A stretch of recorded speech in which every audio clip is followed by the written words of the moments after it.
계속해서 본격적인 이 공생의 기간을 보내시고 계십니다. 예수님은 이 공생의 기간 동안 참 바쁜 일정들을 소화하셨습니다. 오늘 본문에도 나오지만 예수님이 병자들을 고치시고 또 귀신을 쫓아내시는 그런 이적들을 행하시는 장면들이 계속해서 기록되어져 있습니다. 수많은 사람들이 그것 때문에 예수님을 따르게 되었던 것이죠. 그래서 오늘 본문에도 나오지만 18절에도 나옵니다. 예수께서 무리가 자기를 에워싸는 것을 보셨다라고 기록하고 있습니다. 수많은 사람들이 예수님을 따라다니게 되었던 것이죠. 예수님은 그렇게 바쁘게 하루하루를 일상들을 보내시는 가운데 있었습니다. 그래서 오늘 본문에 보면 예수께서 베드로의 집, 이 시몬 베드로의 집에 들어가셔서 그의 장모의 병을 고치시는 장면이 기록되어져 있습니다. 그렇게 많은 사람들을 고치시고 또 여러 가지 일들을 사역하시는 가운데 이제 점점 예수님의 소문이 나게 되었던 것이죠. 예수라는 사람이 병든 자를 고친다더라. 예수라는 사람이 귀신도 쫓아낼 수 있다더라. 그런 동네에 소문이 나게 됩니다. 그리고 오늘 베드로의 집에서 이 장모의 열병을 고치는 사건 이후에 보니까 16절에 보면 저물매 사람들이 귀신 들린 자를 많이 데리고 예수께 나왔다라고 기록하고 있습니다. 많은 사람들이 이제 예수님을 쫓기 시작합니다. 또 많은 사람들이 병자들을 또 데리고 나오기 시작한다는 것이죠. 여러분, 이렇게 바쁜 일정들, 많은 사람들을 상대하는 일정들 속에서 오늘 본문에 이 많은 이 저물매, 저녁 때가 된 것이죠. 저녁 때가 되었는데 많은 사람들이 예수님을 이렇게 찾아오기 시작합니다. 귀신을 쫓아내달라고 또 병을 고쳐달라고 많은 사람들이 오게 되는 장면이 기록되어 있습니다. 여러분, 이 동일한 본문, 이 동일한 상황을 이야기하고 있는 누가복음에 보면 누가복음 4장 40절에 보면 이 동일한 이야기를 이렇게 기록하고 있습니다. 해질 무렵에 사람들이 온갖 병자들을 데리고 나아오매 예수께서 일일이 그 위에 손을 얹으사 고치시니라고 기록하고 있습니다. 예수님께서 이 병자들이 나오고 귀신 들린 사람들이 나올 때 어떻게 하시냐면 누가복음의 말씀에 의하면 예수께서 일일이 그 위에 손을 얹으셔서 고치셨다라고 기록하고 있습니다. 오늘 본문에도 보면 귀신 들린 자를 많이 데리고 예수께 오거늘 예수께서 말씀으로 귀신들을 쫓아내시고 병든 자들을 다 고치셨다라고 기록하고 있습니다. 예수님이 온갖 병자들과 귀신 들린 사람들을 고치시는데 어떻게 하시냐면 일일이 그 위에 손을 얹으셔서 고치셨다라고 누가는 그렇게 기록하고 있습니다. 여러분, 예수님은 하루하루 바쁜 일정들을 보내고 계십니다. 우리 어저께도 함께 읽었지만 백부장의 하인을 고치시고 또 예수께서 베드로의 집에 들어가셔서 장모를 고치시고 많은 일정들을 소화하시고 저녁 때가 되어서 이제 쉴 때가 되셨는데 그때 많은 사람들이 한꺼번에 다 몰려오게 된 것이죠. 온 동네 사람들이 함께 몰려온 것입니다. 그런데 예수님께서 일일이 그 위에 손을 얹으셔서 한 명 한 명 다 고쳐주셨다는 것을 누가는 기록하고 있다는 것입니다. 여러분, 예수님이 한꺼번에 모든 사람들을 고치실 수 있는 능력이 없으셨을까? 저는 그렇게 하실 수 있으셨다고 생각합니다. 그냥 한꺼번에 다 모아놓고 다 한 줄로 서라, 그리고 아니면 이렇게 손을 잡아라, 그리고 한 번에 다 싹 다 고치실 수 있는 능력이 예수님께 분명히 있으셨을 것입니다. 귀신 들린 사람들도 한꺼번에 모아놓고 그냥 한마디 하시면 그 귀신들 다 쫓아나갈 수 있으셨을 것입니다. 그런데 예수님께서는 어떻게 하셨냐면 그 예수님의 권위와 능력을 그렇게 사용하신 것이 아니라 일일이 한 사람 한 사람 손을 얹으셔서 그 사람들을 고치시고 귀신 들린 사람들에게 귀신을 쫓아내시는 일들을 일일이 감당하셨다는 것입니다. 여러분, 오늘 본문에 나오지만 저물어서 이런 일을 시작하셨다면 아마 밤 늦게 돼서야 이 일들을 마치셨을 것입니다. 여러분, 예수님께서 왜 이렇게 일일이 다 한 사람 한 사람 손을 얹으셔서 고치셨는가? 여러분, 예수님께서는 그 한 사람의 관심을 갖고 계시다는 것을 우리는 기억해야 하는 것입니다.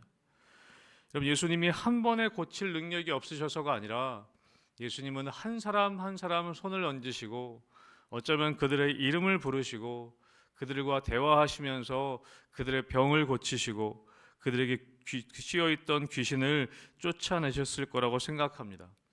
여러분, 하나님께서는, 예수님께서는 우리들을 대하실 때 우리들을 한꺼번에 대하시는 것이 아니라 우리를 한 사람 한 사람 손을 얹으시고 우리 개개인에게 관심을 가지시고 우리 한 명 한 명 하나님께서는 교제하면서 인격적인 그런 교제함과 사랑을 우리에게 나누시기를 원하신다는 것을 우리는 기억해야 합니다.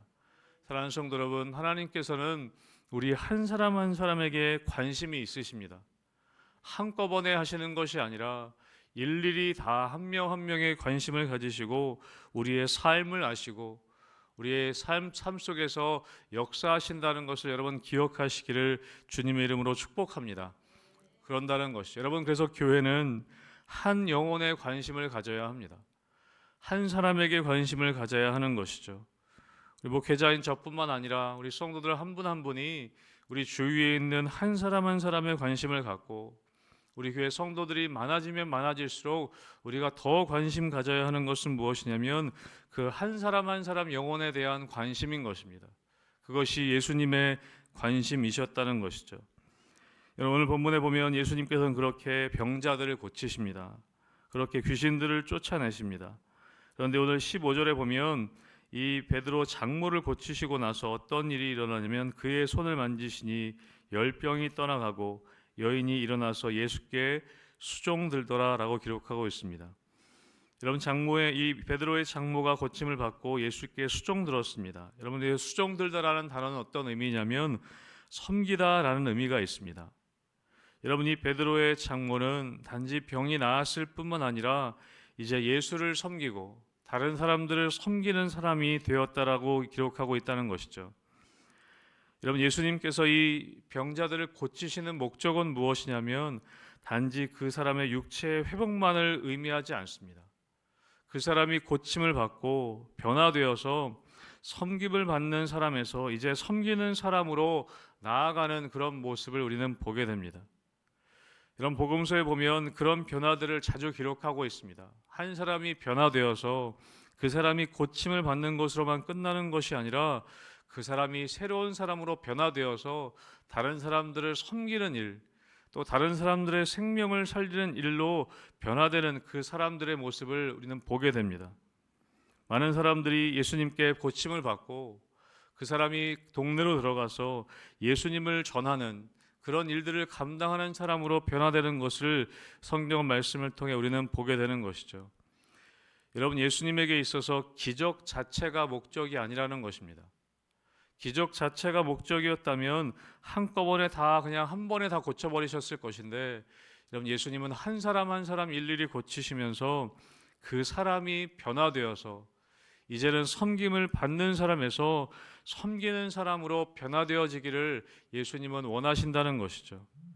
여러분, 예수님의 기적은 그 기적 자체가 목적이 아님을 우리는 기억해야 합니다. 여러분, 기적을 통해서 그 사람이 변화되어서 그 영혼이 변화되어서 하나님의 사명을 감당하는 사람으로 변화되어져 가는 것, 그것이 예수님이 병을 고치시는 목적이었다는 것입니다. 여러분, 그렇게 예수님은 많은 사람들을 일일이 다 고치시고 그 사람들이 단지 섬김을 받는 사람에서 이제 다른 사람들을 섬기는 사람으로 변화되기를 원하시면서 그 사람들을 고치고 나가셨다는 것이죠. 여러분, 그렇게 많은 사람들을 고치시고 병자들을 고치시고 귀신을 쫓아내실 때 여러분, 오늘 18절 말씀에 보면 예수께서 무리가 자기를 애워싸는 것을 보시고 건너편으로 가기를 명하시니라 라고 기록하고 있습니다. 많은 사람들이 이제 예수님을 쫓기 시작합니다. 예수님의 이름이 유명해지기 시작한 것이죠. 여러분, 그런데 18절 말씀에 보면 무리가 자기를 애워싸는 것을 보시고 건너편으로 가기를 명하셨다라고 기록하고 있습니다. 오히려 무리를 떠나서 건너편으로 가셨습니다. 여러분, 예수님은 사람들이 많이 모이고 또 자신의 인기가 있어지고 자기의 이름이 많이 알려지기 시작할 때 예수님은 사람들을 모은 것이 아니라 오히려 그 무리를 떠나서 건너편으로 건너가셨음을 오늘 기록하고 있습니다. 여러분, 예수님은 사람들을 모으려고 하시지 않았습니다. 그리고 사람들을 모아서 자기의 이름을 높이려고 하시지 않았던 것이죠. 예수님은 자기를 쫓는 많은 사람들이 있었지만 그 사람들을 떠나서 오히려 건너편으로 가셨습니다. 예수님은 그렇게 자신이 가야 할 길을 가셨던 것이죠. 예수님은 묵묵히 자신이 감당해야 될 사명의 길을 가셨던 것을 볼 수 있습니다. 여러분, 그리고 그 많은 사람들이 몰려오는 가운데 오늘 한 사람이 예수님을 찾아옵니다. 19절에 보면 한 서기관이 예수님을 찾아왔습니다. 여러분, 서기관은 당시에 굉장히 고위직의 사람이었습니다. 율법을 해석하고 또 율법을 만들기도 하는 당시에 유대 종교의 핵심 세력에 있었던 사람이 서기관이었습니다. 그런데 이 사람이 예수님을 찾아오는데 그냥 나온 것이 아니라 제자됨을 자청하였습니다. 저는 예수님의 제자가 되고 싶습니다. 오늘 19절에 그렇게 고백하죠. 선생이여 어디로 가시든지 저는 선생을 따르겠습니다. 제자가 되기로 자청했던 것이죠. 여러분, 당시에 예수님의 제자들은 정말 변변치 못한 사람들이었습니다. 우리가 아는 것처럼 대부분 다 어부들이었죠.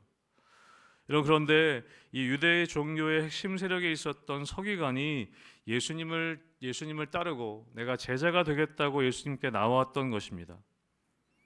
여러분, 어쩌면 그 사람이 제자가 된다면 이제 좀 내세울 만한 제자를 둘 수 있는 기회였을 수도 있습니다. 그런데 예수님이 오늘 20절 말씀에 뭐라고 하시냐면 예수께서 이르시되 여우도 굴이 있고 공중에 새도 거처가 있으되 인자는 머리 둘 곳이 없다 하시더라. 굉장히 동문서답 같은 대답을 오늘 말씀하고 있습니다. 여러분, 이 서기관은 왜 예수님을 따르려고 했을까? 여기 나와 있지는 않지만 어쩌면 서기관은 많은 사람이 이 예수님을 따르는 것을 보고 이 예수님을 따르면 뭔가 큰 자리를 차지할 수도 있지 않을까, 어쩌면 뭔가 큰 일을 할 수 있지 않을까 하는 기대감이 있었을 수도 있습니다. 여러분, 그런데 오늘 예수님은 말씀하시죠. 여우도 굴이 있고 공중에 새도 거처가 있으되 인자는 머리 둘 곳이 없다. 그래도 나를 따를 것이냐? 아마 그런 질문을 오늘 예수님께서 하고 계셨던 것 같습니다. 여러분, 예수님을 따른다는 것은 오늘 본문에서처럼 많은 인기를 쫓아 많은 사람들이 인기 있어하고 또 많은 사람들이 우러러보는 그런 자리가 아님을 예수님은 말씀하고 있습니다. 여러분, 그러면서 또 이야기하는 것이죠. 예수를 따르는 길이 어떤 길인지를 또 한 제자를 통해 말씀하고 있습니다. 제자 중에 한 사람이 이야기합니다. 내 아버지를 장사하게 하기를 허락하여 주십시오. 그때 오늘 예수님이 이렇게 말씀하시죠. 우리 마지막으로 22절의 말씀을 같이 한번 읽어보겠습니다. 22절 말씀이 있습니다. 시작. 예수께서 이르시되 죽은 자들이 그들의 죽은 자들을 장사하게 하고 너는 나를 따르라 하시니라. 아멘. 어쩌면 굉장히 매정하게 말씀하시는 것 같습니다. 아버지의 죽음 앞에 있는 제자를 향해서 죽은 자들이 그들의 죽은 자들을 장사하게 하고 너는 나를 따르라 라고 말씀하셨다는 것입니다. 여러분, 예수님을 따른다는 것은 어쩌면 우리의 인간적인 관계들을 끊고 주님만을 따라야 하는 일들일 수 있다는 것을 말씀하고 있습니다. 여러분, 이것이 부모님을 공경하지 않아야 된다는 걸 이야기하는 것은 아닙니다. 그러나 우리의 삶 가운데서 예수를 따른다는 것은 그저 사람들의 인기 있는 자리에 앉는다는 것을 의미하는 것도 아니고 많은 사람들이 인정받는 자리에 있는 것도 아니고 예수님을 따른다는 것은 때로는 나의 인간적인 것들을 다 내려놓고 나의 모든 것들을 내려놓고 주고 따르는 것이 주님을 따르는 삶임을 오늘 예수님께서는 제자를 통해 말씀하고 계신다는 것이죠. 사랑하는 성도 여러분, 예수님은 우리가 주님을 따르는 삶을 살아가기를 원하고 계십니다. 여러분, 그 길에는 많은 사람들이 때로는 우리를 바라봐주는 것 같이 또 인기 있는 자리인 것처럼 여겨질 수 있지만 사실은 그 자리는 쓸쓸한 자리이고 외로운 자리이고 십자가의 길을 걸어가야 하는 자리임을 예수님께서는 우리에게 말씀해 주고 계십니다. 여러분, 그러나 그 길에는 분명한 변화가 있고 또 사람들을 살리는 일이 있다는 것 또한 오늘 또한 우리에게 말씀해 주고 계십니다. 여러분, 우리의 삶의 자리 가운데 예수님을 따르는 그 길 가운데에는 어려움들이 있을 수 있고 또 힘든 결정들이 있을 수 있습니다. 그러나 그 길 속에서 예수님께서는 분명히 영혼을 살리는 일들, 십자가의 길을 통해서 한 영혼을 살리고 그 한 영혼이 변화되는 그 길인 것을 우리에게 말씀해 주고 계신 것이죠. 사랑하는 성도 여러분, 때로는 우리의 삶의 자리 가운데 사람들이 알아주지 않는 자리일지도 모르지만 여러분의 삶을 또 예수님을 따르는 그 삶을 통해서 한 영혼이 회복되고 한 영혼이 변화되고 한 영혼이 일어나는 일들이, 그 생명이 생명을 살리는 일들이 여러분의 삶의 자리 가운데 계속될 수 있기를 주님의 이름으로 축복합니다. 여러분, 어제와 오늘 우리 청소년부 수련회가 진행 중에 있습니다. 여러분, 어쩌면 그 일들은 사람들이 알아주지 않는 일일 수 있습니다. 우리 선생님들이 수고하고 애쓰시는 가운데 있습니다. 여러분, 그러나 그 일들 속에서 한 영혼이 회복되고 살아날 수 있다면 여러분, 그 일은 세상의 어떤 일보다도 값진 일이 될 줄로 믿습니다.